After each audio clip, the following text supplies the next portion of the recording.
ലാലിന് ഒരുപാട് ആരാധകർ പല കാര്യങ്ങളും ചോദിക്കാൻ വേണ്ടി എന്നെ ഏൽപ്പിച്ചു. അവരോട് ഞാൻ നീതി പുലർത്തിയില്ലെങ്കിൽ എനിക്ക് നേരെ അവരെ ഫേസ് ചെയ്യാൻ പറ്റില്ല. അതുകൊണ്ട് ലാൽ എന്നോട് കുറച്ചു നേരം കൊണ്ട് ക്ഷമിക്കുമോ? എനിക്കത് മാത്രമേ അറിയാവുള്ളൂ.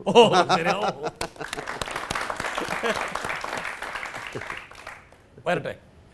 ലാലേട്ട, നമ്മൾ ഈ മലയാളികൾക്ക് പൊതുവേ ഉള്ളൊരു ശീലമുണ്ട്. അതായത് പുതിയതിനോടുള്ള ഭ്രമം. പഴയതാണെങ്കിൽ അത് പഴയ കാറായി 2 വർഷം ഓടിച്ചാൽ അതിന് വേണ്ട കളഞ്ഞേക്കാം, പുതിയ കാർ വാങ്ങിക്കാം. അതുപോലെ തന്നെ ഇപ്പോൾ എനിക്ക് വീട്ടിൽ ഒരു റേഡിയോ ഉണ്ടായിരുന്നു, പഴയ റേഡിയോ. ഞാൻ എടുത്തു വെച്ച് ഒരു ദിവസം എന്തിനിത് പഴയ റേഡിയോ, ഇതങ്ങ് കൊടുത്തിട്ട് പുതിയ റേഡിയോ വാങ്ങാം എന്ന് അതിനെയൊക്കെ എടുത്ത് കളയുന്ന ഒരു പ്രവണത നമ്മുടെ പ്രത്യേകിച്ച് മലയാളികൾക്കുണ്ട്. പക്ഷെ ഞാൻ കണ്ടിട്ടുള്ളൊരു ക്വാളിറ്റി, ചേട്ടൻ ഈ പഴയതിനോട് ഭയങ്കരമായിട്ടുള്ള ഭ്രമമാണ്. ഈ പഴയതിനോടുള്ള ഭ്രമം ചേട്ടന് ശരിക്കും എവിടുന്ന് കിട്ടി? അത് എന്തുകൊണ്ടാണ് അങ്ങനെ ശേഖരിച്ച് വയ്ക്കാൻ കാരണം? അത് ഈ പരിപാടിയിലൂടെ ഒന്ന് അറിഞ്ഞാൽ കൊള്ളാമെന്നുണ്ട്. ഞാൻ വളരെ ചെറുപ്പം കാലം മുതലേ എനിക്ക് ഇങ്ങനെയുള്ള ചില സാധനങ്ങൾ കളക്ട് ചെയ്യാനുള്ള ഒരു കൗതുകമുണ്ട്, അല്ലേ? അത് അറിയാതെ സംഭവിച്ചാണ്. അപ്പോൾ ഞാൻ ഒരിക്കലും ഒരു കളക്ടർ എന്നുള്ള കാര്യം ആ വാക്ക് ഞാൻ ഉപയോഗിക്കില്ല. ഐ എം എ കസ്റ്റോഡിയൻ എന്നാണ് ഞാൻ പറയുന്നത്. ഞാൻ ഇപ്പോൾ ഇന്ന് രാവിലെ ഞാൻ വന്നപ്പോൾ എനിക്ക് മനോഹരമായ ഒരു പെയിൻറ്റിങ് എൻ്റെ ഒരു സുഹൃത്ത് അയച്ചു തരികയാണ്. അതായത് ഒരു സരോജിനി ബർമൻ എന്ന് പറഞ്ഞ വളരെ അറിയപ്പെടുന്ന റിനൗണ്ട് ഒരു പെയിൻറ്ററുടെ പെയിൻറ്റിങ്ങാണ്.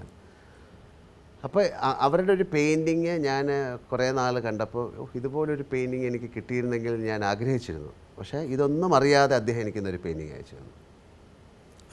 അപ്പോൾ നമുക്കറിയാത്ത, നമുക്ക് ഒരുപാട് പഴയ കാലങ്ങളോടും പഴയതിനോടുള്ള ഒരു എന്താണ് ഒരു അഫിനിറ്റി ഉണ്ട്. അത് എന്തുകൊണ്ട് സംഭവിച്ചു എന്നുള്ളതല്ല. അപ്പോൾ അങ്ങനെ ഞാൻ പണ്ട് കാലം മുതലേ പല കാര്യങ്ങളും ഞാൻ ശേഖരിക്കാൻ തുടങ്ങി. എൻ്റെ കയ്യിൽ ഒരുപാട് പെയിൻറ്റിങ്സ് ഉണ്ടാകുന്നു.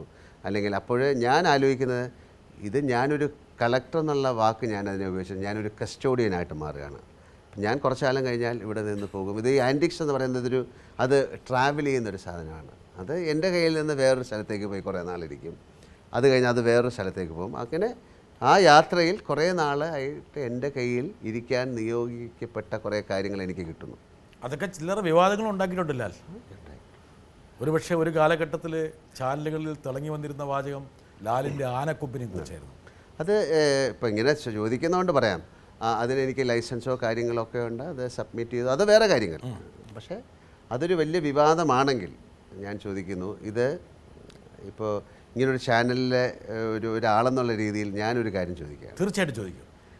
അതൊരു വലിയ വിവാദമാണെങ്കിൽ അത് അവർ പറയുന്നത് ഒരു സെർട്ടൺ ടൈമിൽ, ഇപ്പോൾ ഒരു 92 മുതൽ അല്ലെങ്കിൽ അതിലൊരു 6 മാസത്തേക്ക് ഒരു നോട്ടിഫിക്കേഷൻ ഗവൺമെൻറ് കൊടുത്തു എന്നാണ് പറയുന്നത്. ഇതിപ്പോൾ സംസാരിക്കേണ്ട വിഷയമല്ല. ആ സമയത്ത് ടെലിവിഷനോ കാര്യങ്ങളോ അല്ലെങ്കിൽ ഇതുപോലുള്ള ടെലിഫോണോ അല്ലെങ്കിൽ ഇത്രയും ന്യൂസ് പേപ്പറുകളോ ഒന്നുമില്ല. അത് നോട്ടിഫിക്കേഷൻ അങ്ങനെ ആരും അറിഞ്ഞിട്ടുണ്ടാവില്ല.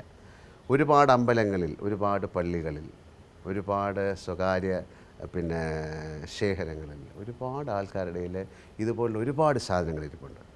മനസ്സിലായില്ലേ? ഇതിന് ട്രോഫി എന്നാണ് പറയുന്നത്. അല്ലെങ്കിൽ കലമാൻ കൊമ്പ്. കേരളത്തിൽ ഏറ്റവും കൂടുതൽ ആനകളുള്ള സ്ഥലമാണ്. എൻ്റെ വീട്ടിൽ ആന ഉണ്ടായിരുന്നു, അല്ലേ? എൻ്റെ നാട്ടിൽ, എൻ്റെ പുന്നക്കൽ എന്ന വീട്ടിൽ അത് ഞാൻ കണ്ടിട്ടുണ്ട്. അതിൽ കൊമ്പുകളുണ്ട്, അതിലുണ്ടാക്കിയ ശില്പങ്ങളുണ്ട്. ഇതെല്ലാം ഉള്ള ആൾക്കാർ ഡിക്ലെയർ ചെയ്യണമെന്ന് പറയുന്നു ഒരു സമയത്ത്. ഇതാരാണ് അറിഞ്ഞിരിക്കുന്നത്? എത്രയോ പേര് പുറത്തായിരുന്നു, എത്രയോ പേര് അറിഞ്ഞിട്ടില്ല, എത്രയോ അമ്പലങ്ങൾ കാര്യങ്ങളുടെ ഇത് തമിഴ്നാട്ടിലൊക്കെ സംഭവിച്ചാണ്. മനസ്സിലായില്ലേ? അത് കഴിഞ്ഞ് ആ ഗവൺമെൻറ് ചെയ്യേണ്ട കാര്യം എന്ന് പറഞ്ഞു കഴിഞ്ഞാൽ ഇത് ഒരു പ്രാവശ്യം കൂടെ ഡിക്ലെയർ ചെയ്യാനുള്ള അവസരം കൊടുക്കണം.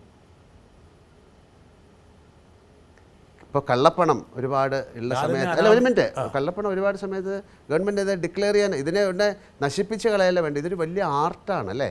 ഇത് ഒരു ആനയെ പോയിട്ട് വെടിവെച്ച് കൊന്ന് എടുത്തതൊന്നുമല്ല. ഇതിന് എൻ്റെ കയ്യിലുള്ളതിന് ഞാൻ ലൈസൻസ് പ്രസൻറ്റ് ചെയ്തിട്ടുണ്ട്. അതിൻ്റെ കോടതിയിൽ ആ കേസ് അവർ കോഷ് ചെയ്ത് കളഞ്ഞു. പിന്നെ ഇത് വേറെ ആൾക്കാരാണ് അതിൽ കേസ് കൊടുത്തിരിക്കുന്നത്, അല്ല ഇതുമായിട്ട് യാതൊരു ധാരണയില്ല. പിന്നെ ഞാൻ ചാനലുകളിലെ പറ്റി പറയുന്നതിൽ ദേഷ്യം തോന്നിയാലും ഇത്തരം വിവാദങ്ങൾ ഇത് ഒരുപാട് ഇപ്പോൾ എന്തെങ്കിലും കേരളത്തിലൊരു സംഭവം ഉണ്ടായിക്കഴിഞ്ഞാൽ അതിപ്പോൾ എന്നെ സംബന്ധിച്ചിടത്തായാലും സാധാരണക്കാരനെ സംബന്ധിച്ചാലും എന്തായാലും ഇതിൽ സംസാരിക്കുന്ന ആൾക്കാർ ഇതിനെക്കുറിച്ച് ഒരു വിവരമില്ലാത്ത ആൾക്കാരാണ്. സത്യമാണ്. അവർക്ക് ഇതിൻ്റെ ഒരു നോട്ടിഫിക്കേഷനെ കുറിച്ചോ ഇതിൻ്റെ ലോയെക്കുറിച്ചോ ഇതെവിടുന്നാണോ കാര്യങ്ങളൊന്നുമില്ലാതെ കുറേ കാര്യങ്ങൾ, ഈ അനക്കൊമ്പിൻ്റെ കാര്യം എല്ലാം പറയുന്നത്, ഒരുപാട് കാര്യങ്ങൾ പിന്നെ ഇതിലെന്തെങ്കിലും ഒരു കറക്ഷൻ സംഭവിച്ചാൽ അത്തരം കാര്യങ്ങളെ ഇതിനെക്കുറിച്ച് സംസാരിക്കില്ല. ഇപ്പോൾ ഒരാൾക്ക് ഒരു സംഭവം നടന്നു, അയാൾ ചെയ്തത് ശരിയാണെന്ന് രണ്ടാമത് പ്രൂവ് ചെയ്ത് കഴിഞ്ഞാൽ ഒരു ചാനലുകളിലും ഇത് ശരിയാണെന്നുള്ള ഞാൻ കണ്ടില്ല. അപ്പോൾ ഇതിന് ഒരു ധർമ്മം വേണം. ഇന്നത്തെ വാർത്താ സംസ്കാരത്തെക്കുറിച്ചുള്ള ലാലിൻ്റെ ഒരു പരാതിയാണത്. അതെ, അല്ലേ?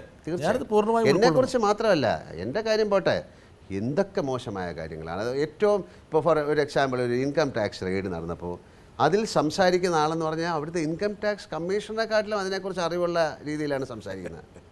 അയാൾ ചിലപ്പോൾ ഇൻകം ടാക്സ് കൊടുക്കുന്ന ആളല്ല, അല്ലേ? അപ്പോൾ ഇൻകം ടാക്സ് എന്ന് പറയുന്നത് എന്താണ് റെയ്ഡ്, എന്തുകൊണ്ടത് സംഭവിച്ചു, അതിനെങ്ങനെയാണ് അത് ചെയ്യേണ്ടത്, അതിനെക്കുറിച്ച് ഭയങ്കരമായ കാര്യങ്ങൾ, സ്വകാര്യ ശേഖരങ്ങൾ മുറി പൂട്ടിയിട്ടു, എന്തൊക്കെയാണ്. അപ്പോൾ അത്തരം കാര്യങ്ങളല്ലോ നമ്മൾ എത്രയോ വർഷമായിട്ട് മലയാള മണ്ണിൽ തന്നെ നിൽക്കുകയും ഒക്കെ ചെയ്യുന്ന ഒരുപാട് ആൾക്കാരിലൊക്കെ ഇറങ്ങിച്ചെന്ന ഒരാളാണ്. അപ്പോൾ പിന്നെ ഞാൻ പറയട്ടെ, എൻ്റെ എത്രയോ വർഷങ്ങളായിട്ടുള്ള, അതായത് ഞാൻ ആ കോടതിയിൽ പറഞ്ഞിരിക്കുന്നത് 27 വർഷം മുമ്പുള്ള ഒരു മാഗസിൻ എടുത്ത് നോക്കിയാൽ ഞാൻ അതിൻ്റെ മുമ്പിൽ നിൽക്കുന്നതാണ്. അപ്പോൾ എത്രയോ വർഷങ്ങളായിട്ട് എൻ്റെ കയ്യിലിരിക്കുന്ന ഒരു സാധനം, അതിനെനിക്കൊരു ലൈസൻസ് ആണ്. ഞാനിത് നാട്ടുകാരെ അറിയിക്കുന്നതിനാണ്. അല്ലെങ്കിൽ ഒരാൾ ചാനലിൽ നിന്ന് തന്നെ വിളിച്ചു, മോഹൻലാലിന് ലൈസൻസ് ഉണ്ടോ, ഞാൻ അയാളുടെ അടുത്ത് എന്തിനാണ് മറുപടി പറയുന്നത്? അതിന് നിയോഗിക്കപ്പെട്ടല്ല, അല്ലേ? അത് ചോദിക്കാൻ പിന്നെ അർഹതയുള്ള ഒരാൾ എന്നോട്. എനിക്കറിയാം ലാലിന് ആ ദിവസങ്ങളിൽ വല്ലാതൊരു അസ്വസ്ഥത ഉണ്ടായിരുന്നു. ചാനലുകളിൽ ഇങ്ങനെ വന്നുകൊണ്ടിരിക്കുന്ന വാർത്തകൾ, അതുപോലെ ഇൻകം ടാക്സ് റെയ്ഡ് സംബന്ധിച്ച് ഒരുപാട് വാർത്തകൾ വരുന്നു. നികുതി കൊടുക്കുന്ന ഒരാളെ ഇതുപോലെ ഇങ്ങനെ വലിച്ചിഴയ്ക്കാൻ പാടുണ്ടോ, ഇങ്ങനെയുള്ള ഒരുപാട് അസ്വസ്ഥതകൾ ലാലിലുണ്ടായിരുന്നു. സാർ, അത് അസ്വസ്ഥത എന്നുള്ള വാക്കിനേക്കാളിലും നമുക്ക് എന്താ പറയേണ്ടത്, നമുക്കൊരു എന്താ പറയേണ്ടത്, ഒരു എന്താ അതിനൊരു ഒരു വിമ്മിഷ്ടമല്ല, നമുക്ക് ഒരു ഷെയിം എന്ന് പറയാം, അല്ലേ? ഒരു ലജ്ജ തോന്നും, അല്ലേ? അതാണ് എന്തുകൊണ്ടാണ് അവർ നമ്മളെപ്പറ്റി ഇങ്ങനെ പറയുന്നത്. ഇതിനെക്കുറിച്ച് ഒന്നും അറിയാത്ത ആൾക്കാർ അതിലേക്കൊരു കമൻറ്റ് പറയാമെന്ന് പറയുന്നത് ഒരു സംസ്കാരത്തിനെ, ഇതിപ്പോൾ ഈ ഒരു വിഷയമല്ല ഞാൻ പറയുന്നത്, എല്ലാ കാര്യങ്ങളും ഞാനൊരു പക്ഷേ എത്രയോ പ്രാവശ്യം ഒരു കാര്യം നമ്മൾ ഞെക്കുമ്പം കുറേ പേരിരുന്ന് കുറേ കാര്യങ്ങൾ പറയുക, കുറേ ആൾക്കാർ അങ്ങോട്ടും ഇങ്ങോട്ടും ചീത്ത പറയുക. ഇതൊരു അടുത്തതിൽ വയ്ക്കുമ്പോൾ വേറെ കുറച്ച് ആൾക്കാർ വേറെ കുറേ ആൾക്കാർ, അത് ഇങ്ങനെയല്ലല്ലോ. നമുക്ക് കേരളം എന്ന് പറയുന്നത്, ഞാൻ ഒരുപാട് പുറത്ത് സഞ്ചരിക്കുന്ന ഒരാളാണ്, അല്ലേ? കേരളത്തിനെക്കുറിച്ച് ഒരുപാട് പിന്നെ വലിയ ധാരണകളുള്ള ഒരുപാട് പേരെ ഞാൻ കണ്ടിട്ടുണ്ട്. കേരളത്തെ ഒരുപാട് ഇഷ്ടപ്പെടുന്ന ആൾക്കാരെ കണ്ടിട്ടുണ്ട്. അവർക്ക് ആർക്കും കേരളത്തിൽ വന്ന ഒരു വ്യവസായം അല്ലെങ്കിൽ വരാൻ തോന്നുന്നില്ല ഇപ്പോൾ. വിവാദങ്ങൾ കാരണം എനിക്ക് ലജ്ജ തോന്നുന്നു, അല്ലേ? അവർ പറയും ഞാൻ ഒരു ഇൻഡസ്ട്രി തുടങ്ങാൻ പറ്റില്ല, ഒരു കാര്യം ചെയ്യാൻ പറ്റില്ല, അതിനുള്ള ഒരു കാര്യമില്ലാതെ ഇത് എങ്ങോട്ടാണ് പോകുന്നതെന്നുള്ളതിൽ നമുക്ക് ഭയങ്കര ആശങ്കയിൽ ഞാൻ പങ്കുകൊണ്ടുകൊണ്ട് ഞാൻ വേറൊന്നിലേക്ക് പോകുന്നു. കണ്ടോ, ലാൽ എന്നുള്ള വ്യക്തിയിലേക്ക് ആണ്, കണ്ടോ, ഞാൻ പങ്കുകൊണ്ടുകൊണ്ടാണ് തീർച്ചയായിട്ടും.